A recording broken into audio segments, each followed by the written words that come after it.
they're giving all this money away to the war in Ukraine. That's not nice. You should go to hell. What do you think of the price increase in the UK? Did the sanctions affect us more than they did in Russia? Well, the sanctions have affected the UK, there's no doubt about that. Rent prices have gone up, prices on all goods have gone up. And that's problematic for us here, and it's difficult, it makes life harder. It made life personally harder for me. I can't say how hard it's affected Russia or not, I don't know. It's very difficult in this day and age to really know truth about someone else's country. So much disinformation. I think that it's something that we've just got to accept, that it has affected us, but I think within Russia they will be suffering badly, and they have there's no reason to. Increasing the prices and the living prices. Yeah. Yeah, that's Putin. He hold that key for the gas and petrol, whatever. He hold the key, make people suffering in here. That's not nice. That's not nice. You should go to hell. I don't know the situation in Russia, but I imagine Putin's protected Russia to some extent. So, without knowing much, I would assume that the UK is worse off than Russia. And yeah, my personal opinion on the price increase is that it sucks. Prices are already so expensive with inflation and just general things going on in the economy, and then you just chuck in a civil war. It just makes things a lot worse. So yeah, not happy. I can't judge. No comment. Can't judge. Okay. Don't know. No, it meant to happen after COVID. You know, it's not really necessarily related to the Russian industry. There's plenty of land in Africa, in Europe. After communism, a lot of Eastern Bloc manufacturers got shut down because of non-profit, or they didn't find enough markets. But now it's opportunity for most of the Eastern European countries to start producing again and make profit. Not necessarily everything needs to come from Russia. It needs to be a Russian relation to the war in Ukraine. I would probably less than Russia. I'm not an expert, but I think the Russian economy is certainly doing worse. But I would say that saying that the price increases here are because of the war is an excuse that the government likes to use to get out of trouble for the economic problems that they've caused. I've absolutely no idea. Like gas prices, or just general cost of living? Cost of living. I think the Russians are probably going through a hard time. The general Russian population are also going through a hard time. I don't know if it's affected us more than them.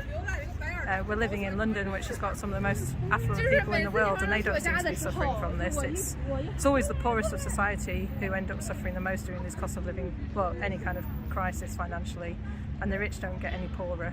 Hard to say, really. There's so many things at play, including a dreadful Tory government. Yes, Why do you think so? because we've got this cost of living crisis where the gas going up, the electric going up, people can't afford it, they're having to go to food banks, having to keep the heating off if they can't afford it, and they're giving all this money away to the war in Ukraine. And the Russian people are kept in the dark, from what I can understand, about what is actually going on in Russia to Ukraine. They seem to think it's fine. But a lot of them, they have no idea what's going on. God knows. I don't know. I'm not clever enough to know that stuff. I don't. It's obviously not ideal for Russia, but I think they will weather it. And I think the fact Putin's just kept going with his special military operation is evidence that the sanctions probably aren't enough. I think he made a deal.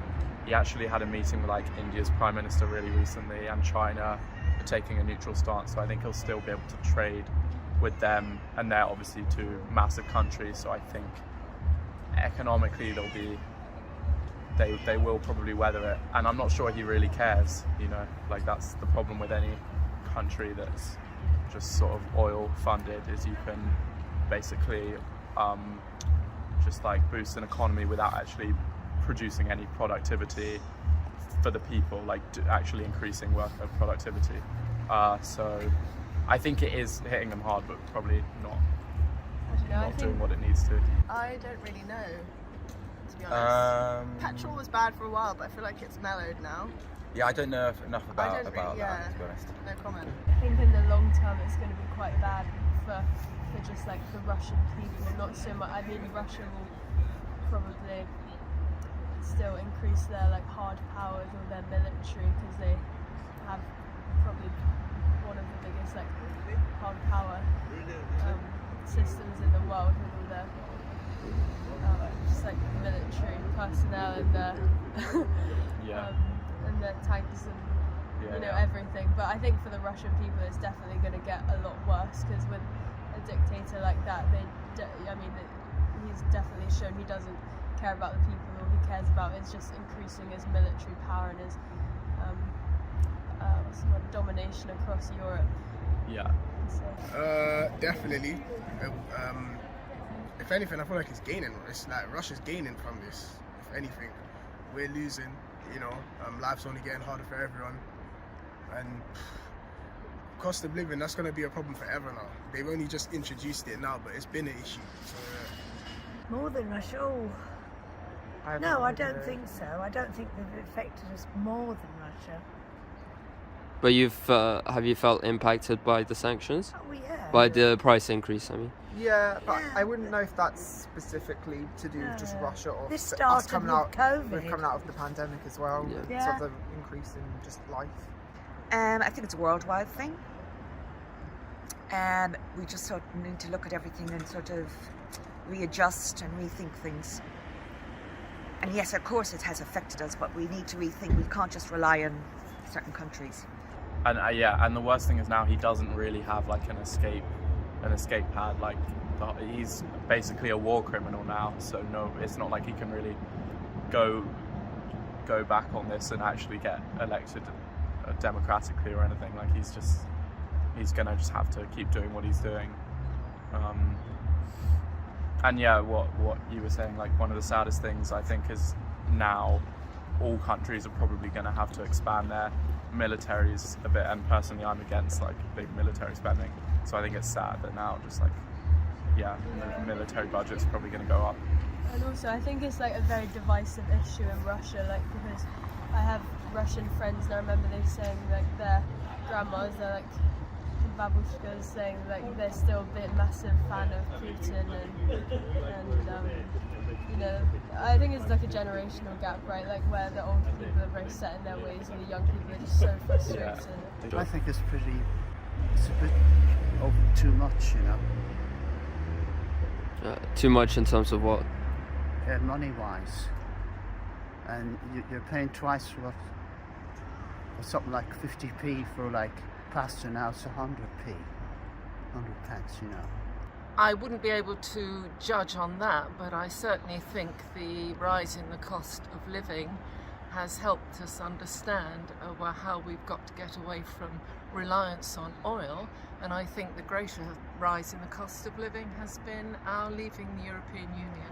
I think they have affected us, and I think it's difficult for people with prices going up. How much they've affected people in Russia, I don't know.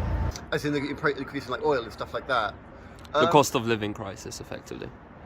It's hard to say. I'm not out in Russia, and it's kind of hard to, like, for me at least, from what I've seen, to kind of see any media come out of Russia that's not kind of have a bias of some way. I think oil is never going to be a reliable source of power anyway, and something like this is always inevitable. That's not really answer your question. So no, I don't think so. I think Russia is more affected than we are. And in your personal experience, you feel affected by it? Yeah, no, definitely. I think everything's gone up. I feel like it's kind of hard to see a shop now that doesn't go over like £10. So it's just small stuff like that you notice, for sure. Not more than they're affecting. I don't think that you can compare the two because it's two very different interests. But I do think that it's a big impact on most people, families, etc. But do you think we're worse off than they are over there in Russia? I don't think we're fearing life as much as they are. I don't know enough about that to answer that. I mean, the energy crisis and heating and all that kind of stuff in winter is all that anyone can talk about. But to be fair, I don't know how badly the sanctions have affected Russia going the other way. I have to admit that. if I think about it really and truly, yes, the war in Ukraine, I won't call it a war, the attack into Ukraine has a direct impact on the world economy, and so I think that in itself is an issue. Also, if you consider the fact that we just came out of COVID, a lot of companies suffered. So there are loads of other factors I think that could play into the reasons why we are at the moment. Not just Russia, but I think they do play a big factor. Yeah. We can make our own phosphor, our own chemicals to fertilize the land. And yes, it's a big portion of Ukraine that is conquered and is not producing, but there is other countries that can sustain that. Brazil, for example, United States of America, France, Spain, Egypt, plenty of countries that can sustain the world. And not necessarily that. Yes, there's always been wars around the globe, but after COVID, a lot of manufacturers have shut down. So that's another link to the price increase and inflation. Not necessarily everything has to do with Russia fighting Ukraine. Yes.